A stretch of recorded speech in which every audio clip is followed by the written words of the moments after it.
Hi everybody, it's David from Doctors of Running, and today we're going to be doing a fun comparison video. We're taking a look at the ASICS Tri Noosa 14 and the HOKA Mach 5. Both of these are performance trainers at the top of the class, shoes that a lot of people are asking questions about and enjoying on their feet. A lot of similarities between these shoes, but the experience is actually rather different as well between the two. So one similarity right off the bat, both of these shoes have a 5mm drop platform. I don't have confirmed stack heights on the HOKA Mach 5. I just know that it's a 5mm drop. Feels a little bit higher up. You have the ProFly Plus midsole. It's a little bit softer underfoot. And you have the rubberized EVA. So you have a little bit more give to the actual platform here on the HOKA Mach 5.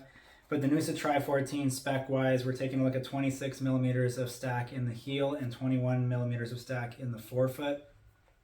5mm drop platform. I weighed both of these shoes before the video. I'm men's 9.5. For the ASICS Tri Noosa 14, we were looking at 7.6 ounces.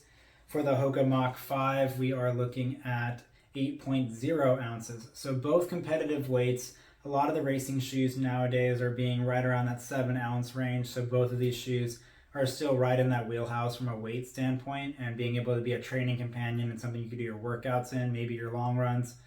But yeah, we'll go into some of the similarities and differences here. For the Mach 5 and the Noosa, both have a rockered platform. However, they're different. When you take a look at the HOKA Mach 5, you have a much more balanced bevel in the heel. Well, it's a little bit sharper of a heel bevel and a more shallow toe spring up front. But the totality of the shoe, you're taking a look at a more balanced rocker throughout the shoe. When you take a look at the Noosa Tri 14, you have a little bit of flatter geometry when you're coming from the heel through the midfoot. You do have a little bit of a bevel, but it's nothing dramatic. Most of it's up front in that toe spring, and that toe spring is pretty sharp. So when you're running, you feel like you're kind of falling off the front of the platform. Now, for me, it actually feels really nice, and it doesn't feel like it's overly dramatic, and it feels like it's something that I can respond to, especially when I'm tired and I'm in the end of some of these longer workouts. It's kind of nice to have a little bit of that rolling sensation off of the forefoot. With the Mach 5, it definitely feels like you have a little bit more cushion underfoot. You do have to dig into that forefoot a little bit more, especially when you're getting tired. But it does allure a little bit when you have to go up inclines or you're sprinting. You can rely on this platform a little bit more, I think, because of that fact that you can dig off of the forefoot. You still have some rigidity up front, but it's not a very dramatic toe spring, and you have a little bit of flex grooves through the forefoot here that really kind of let you get up onto that forefoot and do you going forward. Whereas the Tri Noosa 14 relies a lot more on its geometry. So for longer workouts, anything above maybe 1-2 minute intervals, where you're having to go into that aerobic zone a little bit more, I find myself reaching for the Noosa 14 quite a bit. I really like the Noosa 14 for that purpose, especially on road workouts. I feel like I can get into rhythm pretty easily, and I can take this pretty far. However, with the 26mm platform in the heel, 21 in the forefoot, it's rather low compared to a lot of the other shoes in these categories that we've been seeing recently. The foam itself is on the firmer end, the Flight foam. So for me, I like this as a training companion. Now, can I do a long run in it? Sure. I've done with the Evo Ride 3, it's built on the same platform. I have taken that shoe up to 18 to 20 miles before. But I do notice a little bit of pressure under my foot, probably around that 15-mile mark. So this ends up being a really good workout day shoe for me. I can do long runs in it, and I think there's plenty of people that can do marathons in this shoe as well.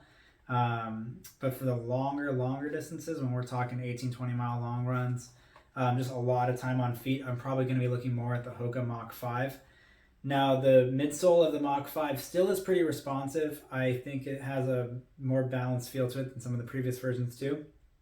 And it also still has some of that bounce that we saw in the previous model. Now, the ProFly Plus midsole does feel like it softens it a tiny bit without changing too much of the DNA of the shoe. It feels like you still have a bounce, you still have a little bit of softness underfoot, and you can run slow and fast in this shoe.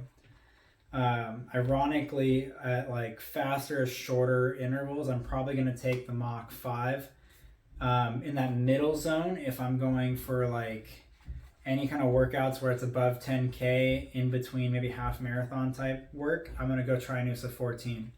So the next thing is, well, what if you're going 15 plus miles? Well, I'm probably going to go the Mach 5 on that one. If I have a long hour hour-long tempo or longer, I might be going with this guy because I can still turn over in it. It's still smooth. It's still rhythmic. I still get some responsiveness from the shoe. So the ride itself on the Mach 5 is a little bit more balanced. But for faster workouts on the road, being anything from like 10K pace up to about half marathon or even marathon, I'm probably going to go Noosa 14. So very similar shoes, but different geometries, different rides. If I'm going easy time on feet, Mach 5. If I'm doing really long run with maybe a little bit of adaptive work inside, I'm probably going to go Mach 5. If I'm in the middle there, for me, probably anywhere between 10 and 15 miles, and I have a road workout mixed in there to warm up, workout, cool down, I'm probably going to go with the Noosa 14. Shorter interval type things, hill repeats, things like that, probably going to go Mach 5. So they both have a spot in my rotation, both very good performance trainers, very similar specifications, but the rides are a little bit different, and I think the experience is a little bit different as well. But both great shoes, great to have in your arsenal, and just highly versatile options. So I hope you liked the video. If you liked the video, please subscribe to Doctors of Running. You could check us out here on the YouTube channel. We got Instagram, Facebook, LinkedIn, pretty much everything on the planet now except for Twitch. So we might be kicking that up soon. So if you want a Twitch stream, let us know, and we'll look into getting that set up. But otherwise, yeah, that's the video, and I hope you enjoyed it.